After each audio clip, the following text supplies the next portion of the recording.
c'est une boîte française, en tout cas très connue en France, qui est Hugging Face, qui a annoncé plusieurs choses sur la robotique. Euh, Qu'est-ce que ça veut dire? Ça veut dire qu'il va y avoir finalement, et c'est tant mieux, une robotique open source. Fondamentalement, c'est ça l'idée. C'est qu'il n'y a pas que Nvidia ou tous les autres qui poussent des robots, puisque pour Nvidia, l'IA physique, c'est la prochaine étape. Après qu'on ait eu de l'IA dans les usines, ça va être de l'IA, ils appellent ça l'IA physique, c'est l'IA qui alimente et qui fait vivre des robots. Donc là, on est dans une dimension qui est la même confiance dans la robotique, mais en revanche, on dit que ça doit être open source. Et donc, on va avoir des initiatives de gens qui vont construire des robots pour faire des choses sans nécessairement passer par les grandes séries ou pour correspondre à des besoins précis. Là, c'est un des robots qui a été présenté récemment, je ne sais plus si c'est Richie Mini ou HopGR. Je crois que c'est HopGR, celui qui fait des mouvements, parce que je regardais ce qu'il y avait, parce que l'autre était plutôt les applications de bureau. Donc là, c'est celui qui fait des mouvements. Donc ça, pour la téléopération, pour la recherche, ça va être des robots, on l'imagine, comme souvent ce qui est open source, moins cher, pas inaccessible, ou au contraire développé pour faire un certain nombre de choses précises. Et le fait que ce soit en open source, c'est très important, puisque ils ont créé en 2024 une bibliothèque robotique open source qui s'appelle Le Robot, un peu comme Mistral, ils mettent des noms à consonance française, donc ça s'appelle le Robot, enfin en tout cas c'est le robot pour nous. Et puis ils ont fait l'acquisition, et ça aussi c'est très intéressant, d'une boîte française qui s'appelle Pollen Robotics, qui est basée à Bordeaux, qui est vraiment l'entrée de Gingface dans le matériel robotique. C'est-à-dire qu'ils ont fait le travail sur les logiciels avec la bibliothèque open source, et puis maintenant, ils ont fait l'acquisition de cette boîte qui va apporter un savoir-faire qui peut être réutilisable. Hein, l'idée, c'est qu'il y a des robots, on va dire, il y a un corps de base, où il y a des expériences de base qui sont en open source et qui vont être mises à disposition. On peut imaginer des utilisations médicales, on peut imaginer des utilisations techniques, des utilisations scientifiques. Voilà, on n'est plus dans la mécanique, on va dire, infernale.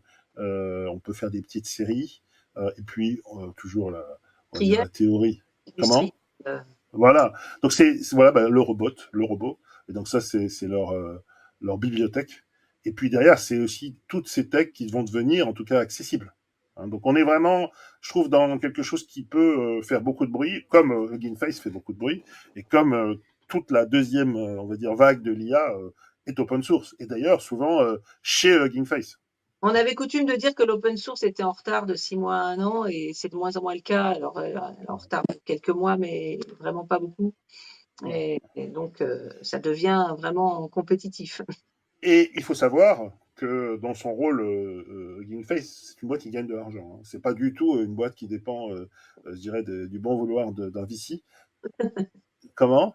C'est pas une fondation. Non, en fait, ils ont un statut tout à fait particulier. Il y a des super podcasts où ils racontent leur histoire. Ils ont pivoté à un moment donné, ils étaient partis sur d'autres trucs. Ils ont trouvé un modèle économique.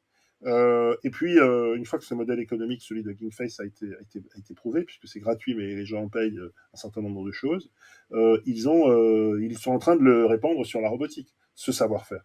Et donc, ça veut dire qu'il y a une alternative pour ceux qui veulent faire autre chose que ce que proposent, on va dire, tous les systèmes fermés qui s'appellent ouverts, et puis qui sont fermés. Eux, ils sont vraiment ouverts.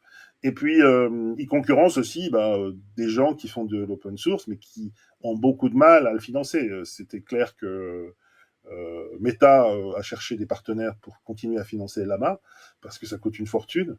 Et même Microsoft a annoncé qu'ils allaient aussi faire des trucs en open source et en IA. Et OpenAI a fini aussi par dire, oui, finalement, on va faire quelques petits trucs en open source.